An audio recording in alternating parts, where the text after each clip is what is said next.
সব মানুষ কোথায় গাছের নিচে বসে আছে।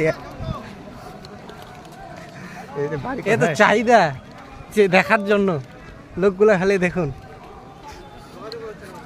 আমাদের একজন আসছে একদম বিশাল বড় ভক্ত দেখার জন্য, ওকে বলে ভগবান বলে নাকি। তো বলছি ভগবান আসছে, একটু প্রসাদ টসাদ দিবে কিনা, যদি খাওয়া যায়। বলছে দিবে না। তাই আমরা এখন বাড়ির দিকে রওনা হচ্ছি।